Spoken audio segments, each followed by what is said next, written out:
Dear student, welcome back to my channel study 7.0 पे आपका स्वागत है। तो आज हम देखने वाले हैं मॉडल पेपर, जिसमें आपको टोटली क्वेश्चन दिए जा रहे हैं जो कि आपके एग्ज़ाम के लिए टॉप वीवीआई क्वेश्चन है। जो सारे एग्ज़ाम में से क्वेश्चन बैंक में से छाँट कर क्वेश्चन लिए गए हैं, जो कि आपको एग्ज़ाम के लिए टॉप वीवीआई क्वेश्चन में से एक है। तो यदि आपने हमारे यूट्यूब चैनल स्टडी 7.0 को अभी तक सब्सक्राइब नहीं किए होंगे तो हमारे चैनल को ज़रूर सब्सक्राइब कर लें तथा अपने क्लास के जितने भी सब्जेक्ट हैं सारे सब्जेक्ट का नोट्स तथा मॉडल्स पेपर क्वेश्चन बैंक के लिए हमारे यूट्यूब चैनल से ज़रूर जुड़ जाएं। तो चलिए हम शुरू करते हैं। देखिए, भौतिकी या फिजिक्स से आपको क्वेश्चन दिया गया है, जिसमें प्रश्न संख्या 1 से 8 तक लघु उत्तरीय है। इनमें से किन्हीं 4 प्रश्नों का उत्तर दें। प्रत्येक प्रश्न के लिए 2 अंक निर्धारित हैं। ठीक है, आपको 2-2 अंक के क्वेश्चन दिए जा रहे हैं। तो इसी तरह से आपसे एग्जाम में भी पूछे जाएंगे। हमारा पहला क्वेश्चन है, प्रकाश के अपवर्तन के नियम को लिखें। प्रकाश के अपवर्तन के नियम को लिखें। आपको प्रकाश के अपवर्तन के नियम को लिखना है। क्वेश्चन नंबर सेकंड हम लोग देखते हैं। सेकंड क्वेश्चन हमारा है, जल और सीसा का अपवर्तनांक क्रमशः 4/3 और 3/2 है। उनमें से प्रत्येक में प्रकाश की गति ज्ञात करें। ठीक है, the reflective indices of water and glass are 4/3 and 3/2 respectively. Find the speed of light in each of them. Clear है, आपका सेकंड क्वेश्चन रहा। थर्ड क्वेश्चन हम लोग देख लेते हैं। क्वेश्चन नंबर 3, प्रिज्म से होकर प्रकाश के अपवर्तन का किरण आरेख खींचें। प्रिज्म से होकर प्रकाश के अपवर्तन का किरण आरेख खींचें। ड्रॉ ए रे diagram showing reflection of light through a prism. Clear है। क्वेश्चन 3 हम लोग देख लेते हैं। क्वेश्चन 4, जीवाश्म ईंधन क्या है। जीवाश्म ईंधन क्या है, इसके 2 उदाहरण दें। जीवाश्म ईंधन क्या है, इसके 2 उदाहरण दें। What A fossil fuel, give 2 examples. Clear है। अगला क्वेश्चन 4 आपका हो गया, जीवाश्म ईंधन क्या है, इसके 2 उदाहरण दें। इसके बाद क्वेश्चन नंबर 5 देखते हैं। विद्युत विभव से आप क्या समझते हैं। यह आपसे एग्जाम में पूछ देगा। विद्युत विभव की परिभाषा लिखिए। What do you mean by electric potential. What do you mean by electric potential. Clear है। अगला क्वेश्चन देखते हैं। Question number 6। Question number 6, Fleming के वाम हस्त नियम को लिखना है। फ्लेमिंग के वाम हस्त नियम को लिखना है। क्लियर है। आपको इसके रूल भी लिखने होंगे तथा इसमें एक फिगर भी है, आपको फिगर भी ड्रॉ करनी होगी, आपको माइंड में रखना है। अगला क्वेश्चन नंबर 7, किसी चालक का प्रतिरोध किन कारकों पर निर्भर करता है। किसी चालक का प्रतिरोध किन कारकों पर निर्भर करता है। One which factor does the resistance of a conductor depend. Clear है। अगला क्वेश्चन देखते हैं। क्वेश्चन नंबर 8, नाभिकीय विखंडन क्या है। नाभिकीय विखंडन क्या है। What a nuclear fission. Clear है। अब यहाँ से स्टूडेंट आपसे 8 टोटली 8 क्वेश्चन पूछे जाएंगे, जो कि 2 नंबर के होंगे। अब इसके बाद हम यहाँ पे देखते हैं प्रश्न संख्या 9 और 10 दीर्घ उत्तरीय प्रश्न है। इनमें से किसी एक का उत्तर दें। प्रत्येक प्रश्न के लिए 6 अंक निर्धारित हैं। जो भी क्वेश्चन पूछे जाएंगे, अब यहाँ से देखिए स्टूडेंट, आपसे जो भी यहाँ पे क्वेश्चन पूछा जाएगा, जो कि 9वां और 10वां जो क्वेश्चन रहेगा वो आपके लिए 6 अंक का रहेगा। ठीक है, तो आपको 6 अंक आपको मिस नहीं करनी है। सारे क्वेश्चन का आंसर आपको अच्छे से पता होना चाहिए। तो यहाँ से हम देख लेते हैं कौन कौन से 6 नंबर का क्वेश्चन आता है। क्वेश्चन नंबर 9, धारावाही चालक के इर्द गिर्द चुंबकीय क्षेत्र उत्पन्न होता है, उसे दिखाने के लिए ऑस्टेड के प्रयोग का वर्णन कीजिए। आपको यहाँ पे ऑस्टेड का लॉ लिखना है। ऑस्टेड लॉ आप पढ़े होंगे। ऑस्टेड लॉ आपको लिखना है, उसके पूरे नियम को लिखना है, उसके फिगर को ड्रॉ कर देना है। नेक्स्ट क्वेश्चन नंबर 10, दृष्टि दोष क्या है।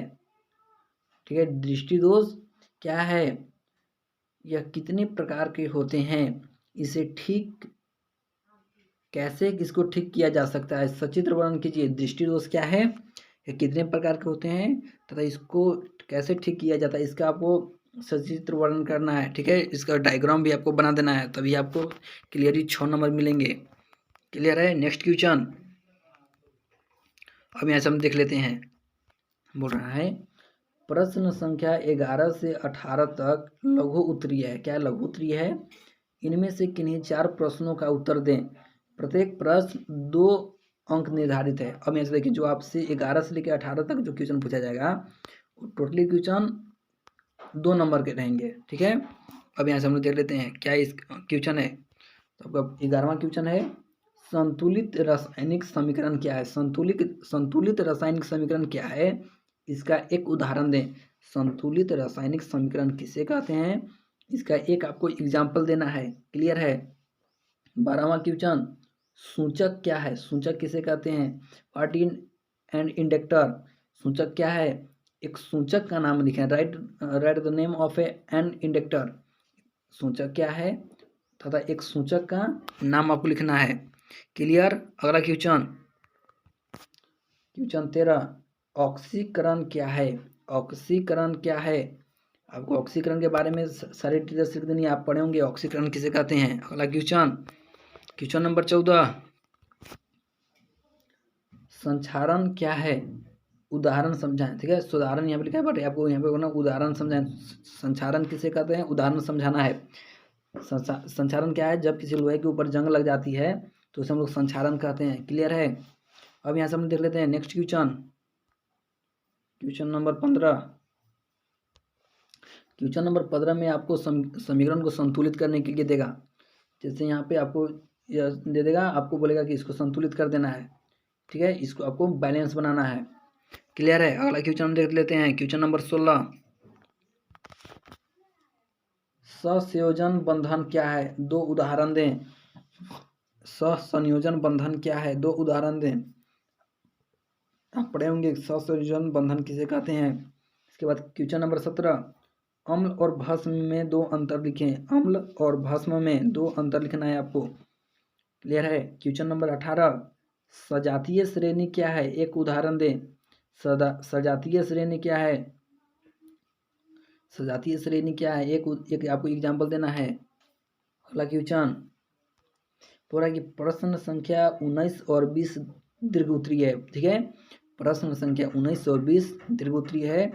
इनमें से किसी एक का उत्तर दें।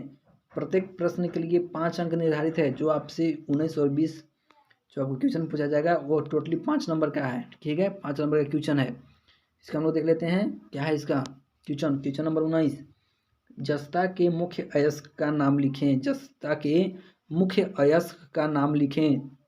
जस्ता का उनके अयस्क से निष्कर्षण का वर्णन करें। जस्ता का निष्कर्षण कैसे किया जाता है उसका आपको वर्णन करना है। क्लियर है। अगला क्वेश्चन नंबर 20,